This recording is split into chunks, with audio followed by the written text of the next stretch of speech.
जय श्री कृष्णा। गीता धाम गुरुकुल में फिर से आपका स्वागत। Lesson number 15 part 15। पाठ का नाम है नीलकंठ।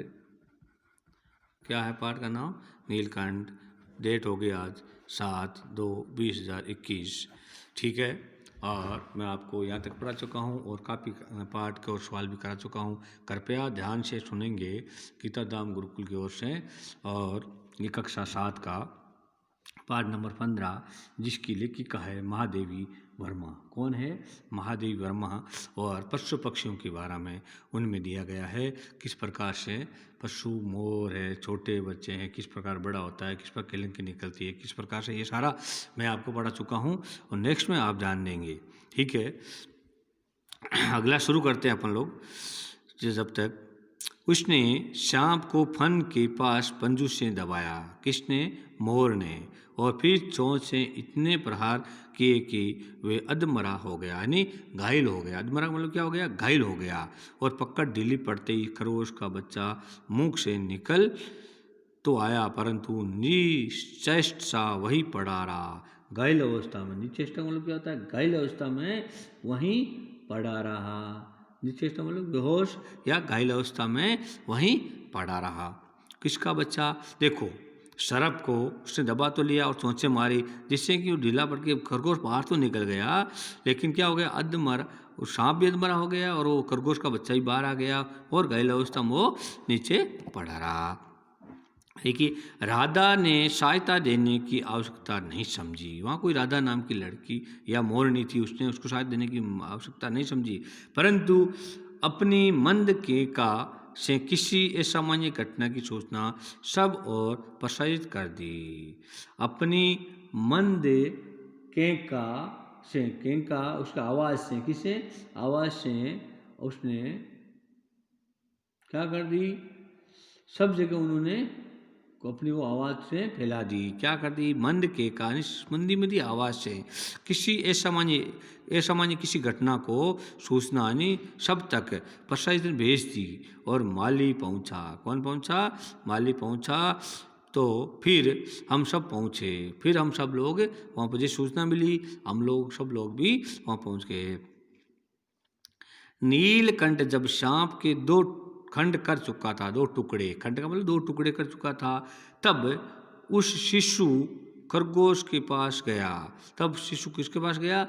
छोटा खरगोश के पास गया और रात भर उसे पंखों के नीचे रखे उष्णता देता रहा। क्या देता रहा? गर्मी देता रहा। उष्णता मतलब क्या होता है? गर्मी। क्या देता रहा? गर्मी देता रहा रात भर। और कार्तिकेय ने अपने युद्धवान के लिए मयूर को क्यों चुना होगा? इसलिए कहते हैं कि कार्तिकेय ने युद्धवान के लिए मयूर को क्यों चुना होगा। ये भी सोचो, कार्तिकेय कौन था? कार्तिकेय शिव जी का पुत्र था। कार्तिकेय शिव जी का, गणेश और कार्तिकेय दोनों भाई थे। और कार्तिकेय का, गणेश जी के पुत्र कार्तिकेय की सवारी थी मयूर की। किसकी सवारी थी? मयूर की। और क्यों चुना होगा था? क्योंकि ये पक्षी ही किससे से रक्षा कर सकता है? सर्प से।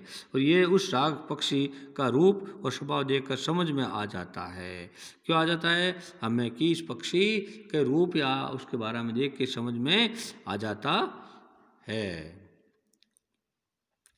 मयूर कला प्रिय वीर पक्षी है। क्या है? कला में भी प्रिय है। कला आर्ट होती है ना, कला में, और वीर भी है, शक्तिशाली भी है। हिंसक मात्र नहीं है, हिंसा करने वाला तो नहीं है मात्र, लेकिन दुश्मन को भी वो भी नहीं छोड़ता है। सर्प को हमेशा वो क्या मानता है? अपना दुश्मन मानता है, इसलिए सर्प को वो नहीं छोड़ता। लेकिन हिंसक भी नहीं है, किसी दूसरे जीव को मोर नहीं मारता है। इसी से उसे बाज एक पक्षी का नाम है, चील भी एक पक्षी का नाम है, जो आकाश उड़ती है, आदि की श्रेणी में नहीं रखा जा सकता। बाज एक जो है वो हिंसक पशु है, किसी भी जीव जंतु को खा लेता है। चील भी किसी भी जीव जंतु, लेकिन मोर नहीं खाता है।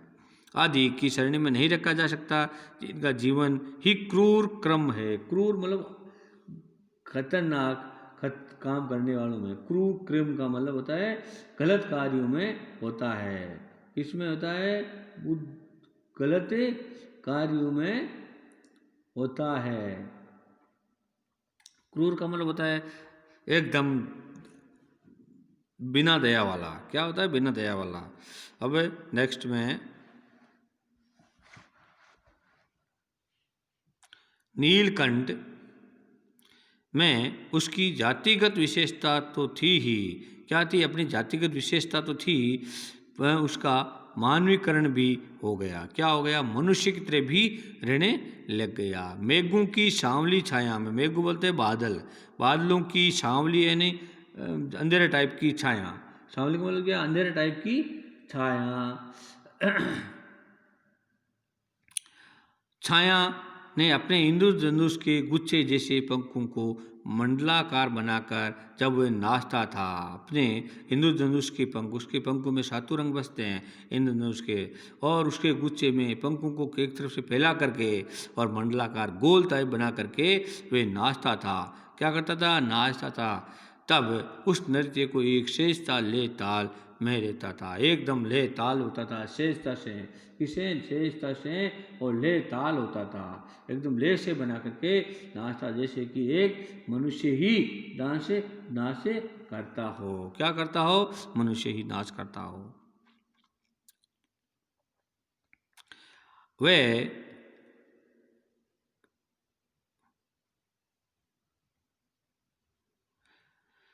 इंद्रधनुष जैसे पक्षियों को मंडलाकार नाचता था। तब उस नृत्य को एक शेषता ले ताल में रहता था, आगे पीछे दाहिने दाहिने बाईने क्रम में घूमकर वे किसी लक्ष्य सम पर ठहर ठहर कर जाता था। आगे पीछे ये अपने लक्ष्य सम पर भी ठहर ठहर कर जाता था, मतलब वो आगे पीछे देखता था, कोई पशु पक्षी जानवर अन्य अटैक करने वाला तो कोई नहीं है, इसलिए वो चारों तरफ उधर उधर भी दाएं बाएं भी घूमता रहता था। क्या करता था? दाएं बाएं भी घूमता रहता था। राधा नीलकंठ के समान नहीं नाच सकती थी। राधा थी वो मोरनी, वो नीलकंठ के समान नहीं नाच सकती थी, परंतु उसकी गति में भी एक छंद रहता था। क्या रहता था? एक छंद रहता था। उसके गति में भी एक आशा रहती थी, उम्मीद रहती थी कि वे नृत्य मगन नीलकंठ की दाहिनी ओर के पंख को छूती हुई बाईं ओर निकल जाती थी। क्या करती? नृत्य मगन नीलकंठ को यानी दाहिनी ओर पंख को छूती हुई बाईं ओर निकल जाती थी, और बाएं पंख को स्पर्श कर दाहिनी ओर, फिर बाएं को स्पर्श कर दाहिनी ओर। इस प्रकार वे उसकी परिक्रमा में से एक पूरक ताल निश्चय मिलता था। एक पूरक है, क्या मिलता था? एक पूरक, एक दूसरे का साथी का ताल जरूर मिलता था। नीलकंठ कैसे?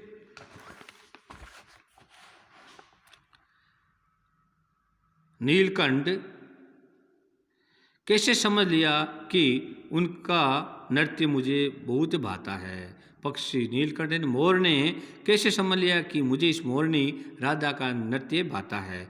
ये तो नहीं बताया जा सकता, क्योंकि वो तो बोलने वाले नहीं है, परंतु अचानक एक दिन वे मेरे जाली घर के पास पहुँचते ही अपने झूले से उतरकर नीचे आ गया और पंखों का सतरंगी मंडलाकार छाया तान कर नृत्य की भंगिमा में खड़ा हो गया। तब ये नृत्य भंगिमा नित्य क्रम बन गई। प्राय मेरे साथ कोई न कोई देशी विदेशी अतिथि भी पहुंच जाता था और नीलकंठ की मुद्रा को अपने प्रति सम्मानपूर्वक समझकर विस्मयभूत हो उठता था। विस्मयभूत का मतलब होता है एकदम खुश हो उठता था।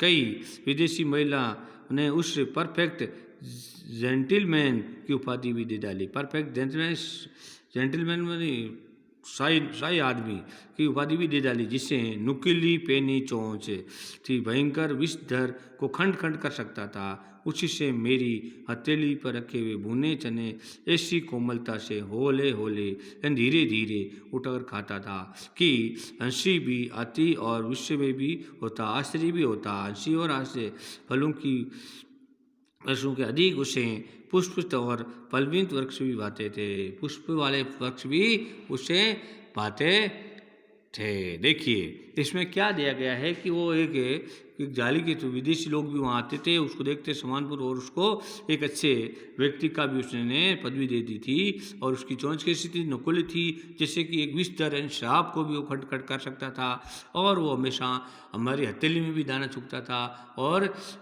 क्या करता था, और वृक्षों में जो खूंपलियाँ होती थी पतली, वो फूल उसको भी वो खाया करता था। ये है मोर की एक कहानी, और इसको एक थोड़ा सा पूरा कर देते हैं, फिर आगे का कल पढ़ाएंगे। वसंत में जब आम के वृक्ष सुनेली मंजरिया में लग जाते हैं, अशोक नए लाल पल्लू में ढक जाते हैं, तब जाली घर में तो इतना अस्त्र उड़ता है कि उससे बाहर छोड़ देना पड़ता है। वसंत के ऋतु में जब हमारे फागुन का महीना खत्म होता है और फागुन और चैत का महीने में जब नई गर्मी नई सर्दी होती है, उस समय जुबले आते हैं, तो मोर को क्या करना पड़ता है, आउट ऑफ इस पैलेस, उस जगह से बाहर छोड़ना पड़ता है। जय श्री कृष्णा। कल मैं आपको फिर से आगे का लेसन कराऊंगा।